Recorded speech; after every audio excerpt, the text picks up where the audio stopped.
오늘 말씀은 지난 시간에 이어서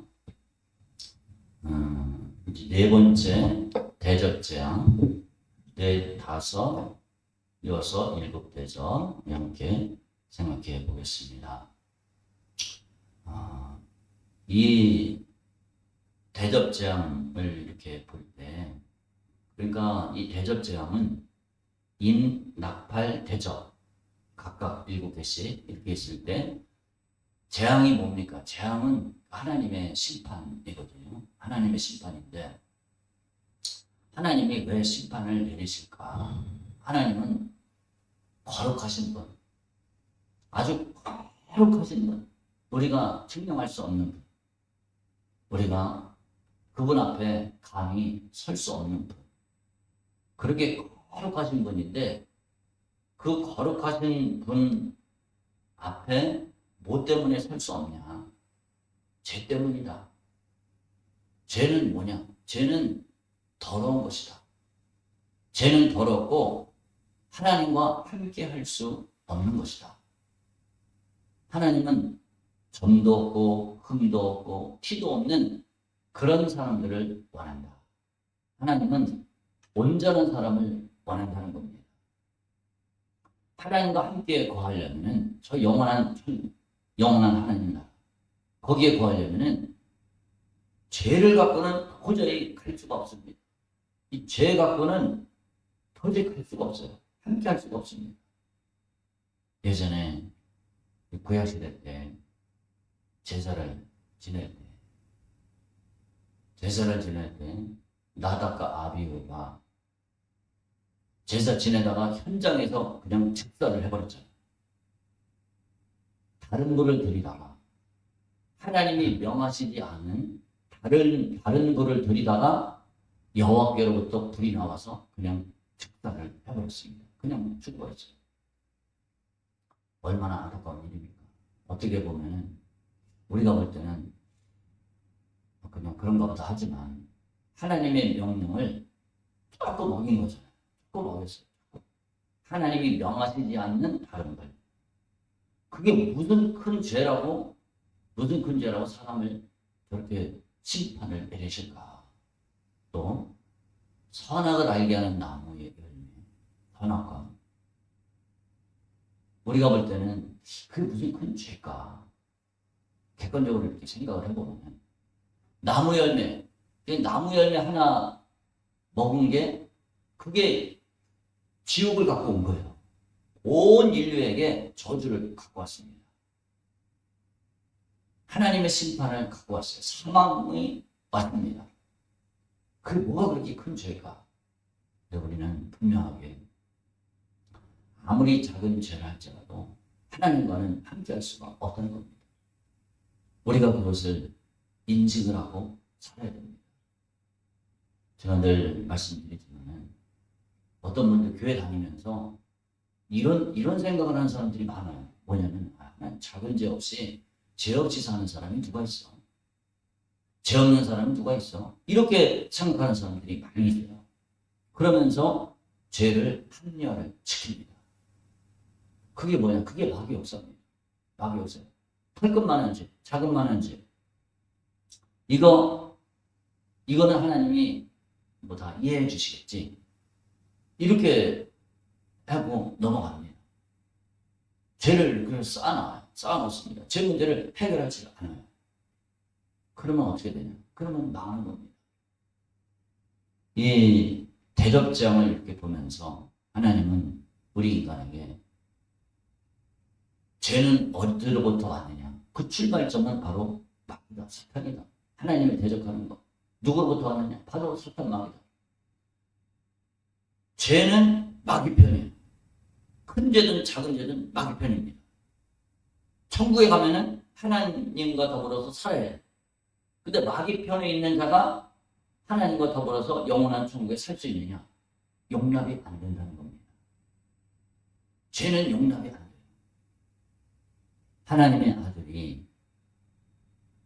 하나님의 아들이 이 땅에 내려와서 죽으셨잖아요. 우리 죄를 짊어지고 물과 피를 쏟고 십자가에 달려서 그렇게 잔인한 이 지구상에서 가장 잔인한 고통을 당하시면서 죽으셨습니다.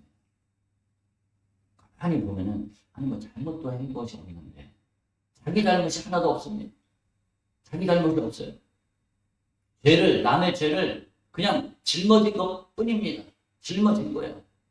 우리 죄를 그냥 대신 짊어진 것 뿐입니다. 자기 죄는 없어요. 그런데도 그렇게 비참하게 죽으셨어요.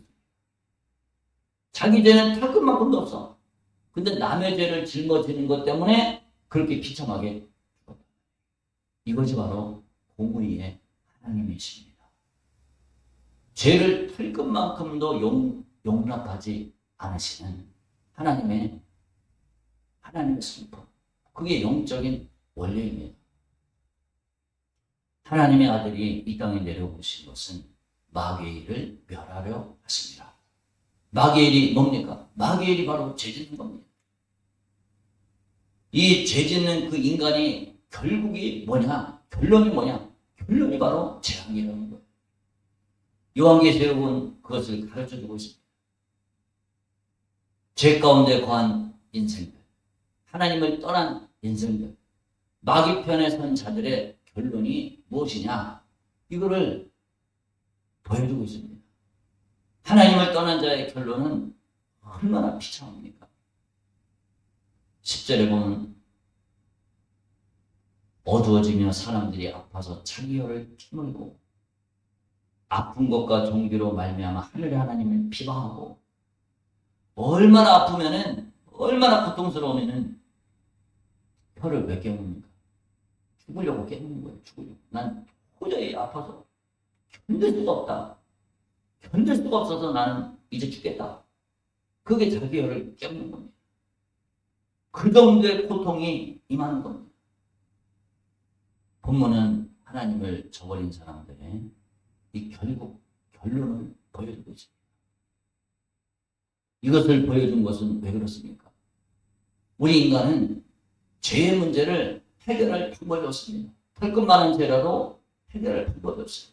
그 죄는 오직 예수님 앞에 나와서 내 죄를 내어놓고 예수님의 피로써 죄를 씻어내는 것.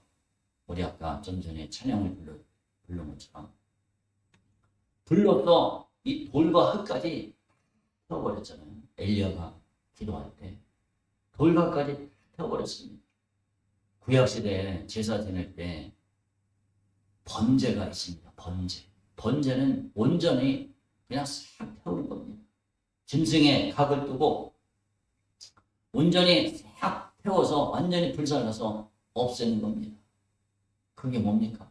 죄를 지은 인간. 죄를 지은 사람은 이 동물이 인간의 죄를 짊어진 거잖아요. 동물이 인간의 죄를 짊어졌을 때 용서가 안 되는 겁니다. 쉽게 얘기하면. 인간의 죄를 짊어지면 죽어야 됩니다. 죽는 것도 비참하게 죽어야 됩니다. 피를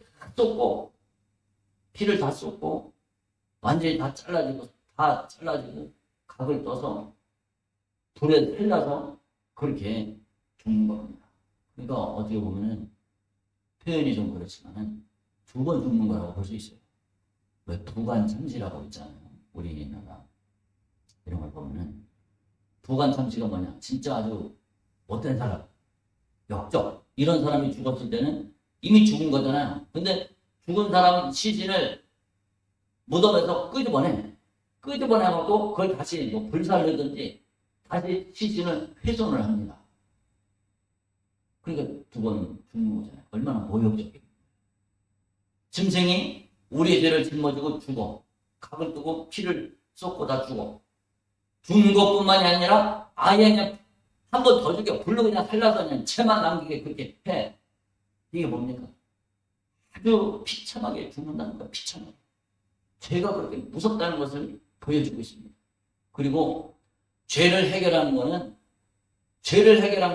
죽음밖에 없다는 것을 이 율법은 우리에게 가르쳐주고 있습니다. 구약시대 제사가 우리에게 가르쳐주고 있습니다.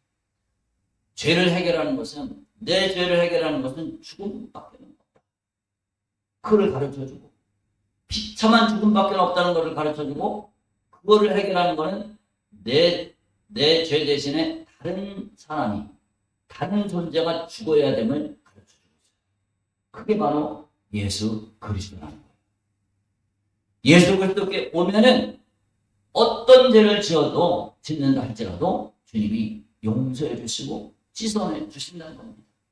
예수님의 피, 십자가의 피는 마귀 사단에 매여있던 사람들, 마귀를 따라갔던 자들이 하나님 대신에 하나님을 거절하고 거부하고 마귀를 따라갔던 자들이 이제 예수님 편으로, 하나님 편으로 돌아오는 방법을 알려주고 있어요. 그게 바로 예수 피로 죄를 씻어내는 겁니다. 죄를 깨끗이 싹 씻어내서 완전히 거룩하고 정결하고 흠없는 그런 사람이 될 때 하나님과 함께 거할 수가 있다는 것을 보여주고 있어요. 그 하나님의 사랑을 거부하면은 어떻게 됩니까? 보면은, 오늘 본문 보면은 11절에 보면은 하늘에 하나님을 비워 그의 행위를 회개하지 않아. 9절에는 회개하지, 하나님의 이름을 비방하고 회개하지 아니하고 주께 영광을 돌리지 아니하고. 하나님의 사랑을 거부한 사람들의 결국은 하나님을 비방한다는 겁니다. 하나님을 비난해. 이게 사실 말이 안 되거든요. 자기들을 위해서 십자가를 지고 물과 피를 쏟으면서 죽었어. 죄의 문제를 해결했어. 근데 그 하나님을 비방해. 이게 말이 안 되잖아요. 이런 일들이 생긴다는 거예요. 그러므로 우리는 요한계시록이 보여주는 것은 뭡니까? 하나님의 사랑을 거부하면 망한다는 것을 보여주고 있습니다. 그것도 처절하게 아주 철저히 고통 속에 거한다는 것을 보여주고 있어요. 그러니까 우리는 어떻게 됩니까? 하나님의 사랑을 하나님 앞에 무릎 꿇고 두 손 들고 천부여 이리 없어서 손 들고 옵니다. 주님 잘못했습니다. 주님 나를 살려주세요. 이제는 주님의 뜻대로 살겠습니다. 다짐하고 결단할 때 나는 하나님의 뜻대로 살겠습니다. 그렇게 돼야 사는 역사가 있다. 영원히 사는 역사가 있다는 것을 보여주고 있어요. 오늘 이 넷째 대접제형은 해가 뜨거움으로 사람이 불로 태워지는 그런 일이 있습니다. 하나님께서는 사랑이 많으셔서 인류에게 악인이나 선인에게 태양빛을 비춰주시고 하늘에서 비를 내려주시고 공기를 주시고 거저 은혜로 무료로 다 제공해 주십니다. 일반 은총으로 하나님의 사랑이 담겨 있습니다. 이 일반 은총이 이제는 더 이상 하나님이 자비의 손길이 미치지 않는다는 거예요. 이제는 일반 은총이 아니라 일반 저주가 되어버렸어요. 은총이 저주가 된 거예요. 자연을 통해서 주어진 피조물들을 통해서 주시는 이 일반 은총을 하나님이 걷어가시는 거예요. 나팔장이, 이 대접장이 그렇습니다. 일반 은총들은 걷어가십니다. 다 걷어가고 이제는 은총이 아니라 일반인들에게 저주를 내리는 겁니다. 심판을 베푸시는 겁니다. 얼마나 무시무시합니까? 이런 것들을 읽으면서 요한계시록을 읽으면서 하나님께로 흘러속히 돌아오라는 말씀입니다. 해가 권세를 받아서 불로 사람들을 태운다고 했습니다. 이때는 그 어떤 이 단열재 그런 것도 필요가 없습니다. 에어컨 이게 안 돼요. 먹히질 않습니다. 인간이 가지고 있는 그 어떤 과학기술력, 과학문명, 과학기술과 과학문명이 얼마나 뛰어납니까? 얼마나 뛰어나요? 그런데 그것도 소용이 없다는 거예요. 아무리 뛰어난 단열재라도 보온효과, 보냉효과 이게 다 좋다는 거예요. 얼마나 아프면 자기 혀를 깨물고 혁경 물고 죽어야 되겠다. 그렇게 되겠습니까? 이때는 병원에 있는 진통제, 무슨 마약성 진통제, 아무 소용이 없습니다. 그냥 온전히 이 고통을 당해야 됩니다. 다 당해야 됩니다. 그 어떤 마취제도 듣지를 않습니다. 이거를 벌하는 거예요. 요한계시록을 통해서 하나님의 뜻을 저버린 자들의 최후를 벌하는 겁니다. 이거는 우리가 좀 오해할 수 있는 것은 환경 파괴를 통해서 이런 재앙이 일어났다. 이렇게 생각하는 거. 이게 오해입니다. 오해. 본문에 그런 말씀이 없습니다. 환경 파괴를 통해서 인류가 공해를 배출을 많이 해서 해가 건설을 받아서 사람들을 태웠다. 그럼 이게 무슨 하나님의 재앙이냐? 그냥 환경 재앙이지. 인재지, 인재. 성경은 인재를 말하지 않습니다. 하나님의 심판을 말하고 있어요. 그 출처가 하나님입니다. 이 사람들은 누굽니까? 대접재앙을 겪는 사람들은 회개를 거절하는 자예요. 회개를 거절할 때 재앙을 받게 됩니다. 이 여섯째 대접재앙이 참 중요합니다. 12절부터 있는 12절부터 16절까지가 상당히 중요합니다. 우리가 이렇게 성경을 볼 때 하면 이게 궁금증이 많이 생겨요. 요한계시록 이렇게 보면은 궁금증이 많이 생깁니다. 시간 순서대로 이렇게 된 것일까? 이런 게 궁금증이 생기고 뭔가가 풀리지 않고 답답합니다. 근데 그 답답함이 뭔지를 또 잘 몰라. 그리고 이 요한계시록을 아예 그냥 덮어놔버리고 해석을 안 해. 아예 보려고 하질 않아. 왜냐면 좀 어려우니까. 그러다 보니까 이 어렵게 되면 사람들이 어디로 가냐. 요한계시록을 시원하게 해석해 준다는 소문이 있는 신천지로 가게 됩니다. 그게 얼마나 도량한 일입니까? 오늘 말씀을 이렇게 볼 때 이 여섯째 천사가 그 대접을 유브라데 강에 쏟았다. 이 사실은 저를 한번 따라해 보세요. 6676 재앙. 6676 재앙. 네, 한 번 더 해봅시다. 6676 재앙. 6676 재앙. 네, 이게 재앙의 순서입니다. 이 마지막에 일어날 그 재앙의 순서가 6676 이렇게 돼 있어요. 이게 아주 재앙을 이해하는 키포인트입니다. 순서. 6은 뭐냐? 앞에 있는 6은 뭐냐면 여섯째 낙팔 재앙. 그 다음에 6은 여섯째 대접재. 그 다음에 7은 일곱째 나팔재. 그 다음에 6은 여섯째 인재앙.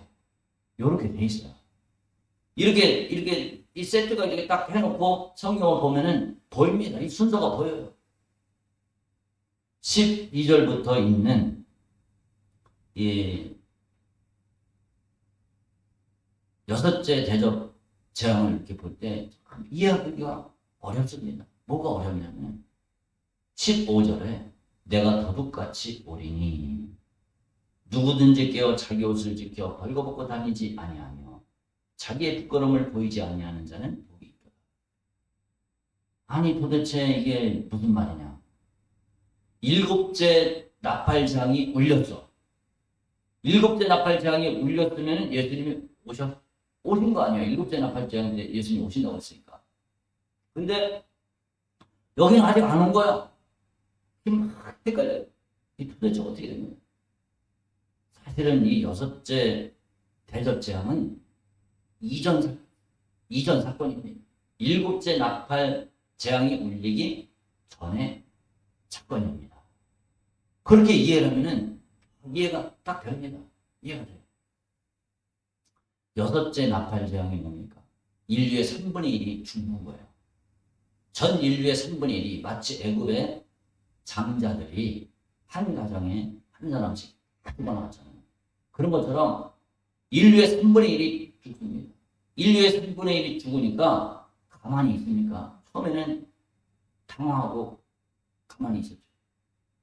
그 다음에는 어떻게 돼? 이 화살을 누구한테 돌립니까? 믿는 자들한테 화살을 돌리는 거예요. 사람들이 어떤 사건이나 이런 게 일어나잖아요. 그러면 그 화살을 누구한테 돌리냐면 화살을 돌릴 대상자들을 찾습니다. 그리고 그 사람에게 온갖 모욕이나 이런 걸 다 쏟아붓습니다. 예전에 세월호 사건이 있을 때 3천 몇 명인가 300 몇 명인가 그렇게 죽었잖아요. 사망을 한 엄청난 사건이 있잖아요. 그러니까 이렇게 이 재앙이 쏟아졌어. 이렇게 어려운 위기가 닥쳤어. 그러면은 이거를 누구한테 이 재앙을 이 책임을 몰아서 그 책임 추궁을 해서 이거를 뭔가 좀 덮어야 돼. 누군가가 책임을 져야 돼. 그걸 찾습니다. 그 표적이 누구냐? 박근혜 대통령한테 표적이 가버렸어요. 그래서 박근혜 대통령이 물러나게 됐잖아요. 누군가 책임을 져야 돼. 네, 누군가 책임을 져야 돼. 그렇게 지워야 돼. 네, 그렇게 하고 있어요. 이 출애굽기 때 장자들이 전부 죽었어. 이 책임을 누구한테 돌려야 돼?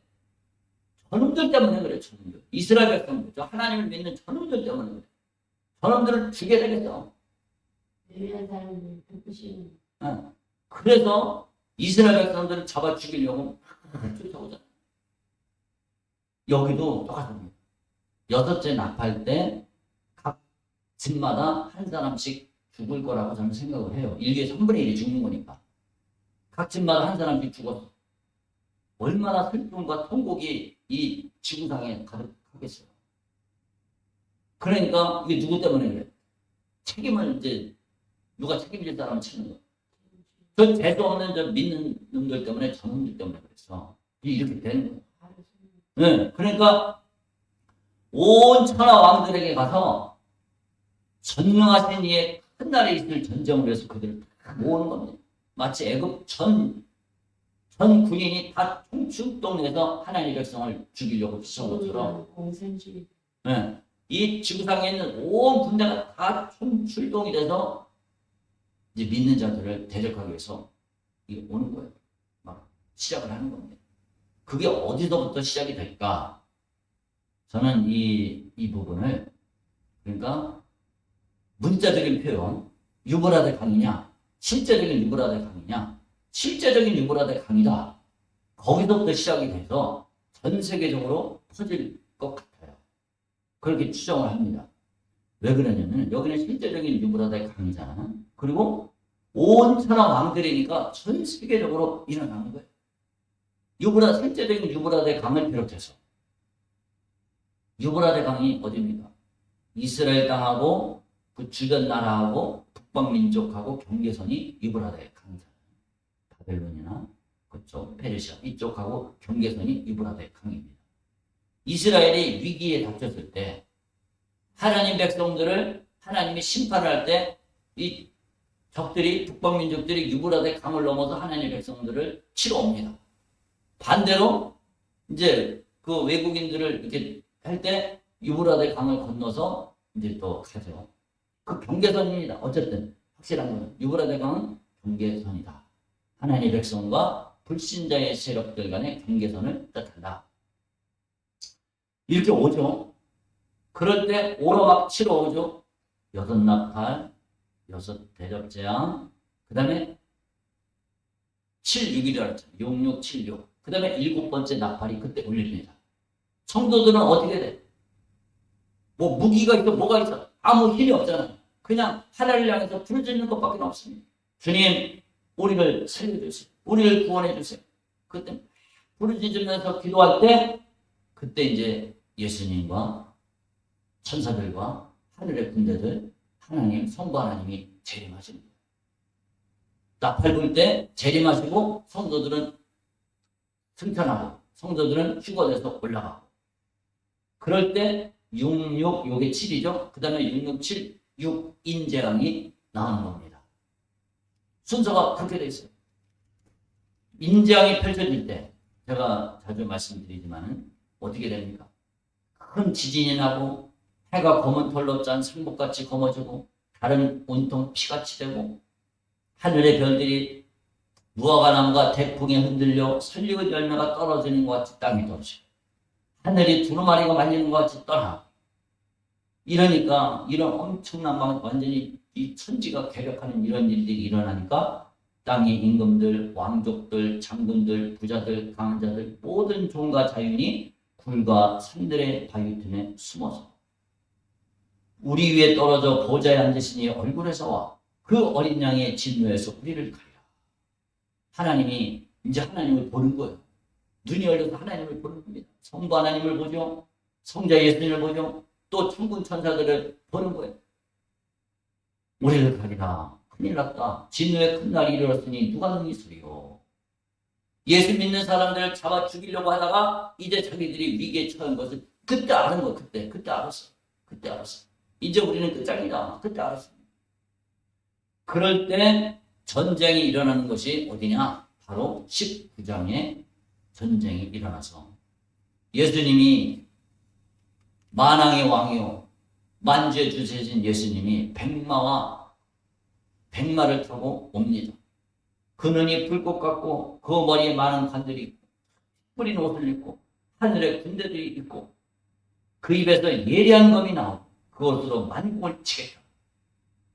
그러면서 왕들의 살과 장군들의 살과 장사들의 살과 말들과 그것을 타는 자들의 살과 자유인이나 종들이나 작은 자나 큰 자나 모든 자의 살을 먹어라.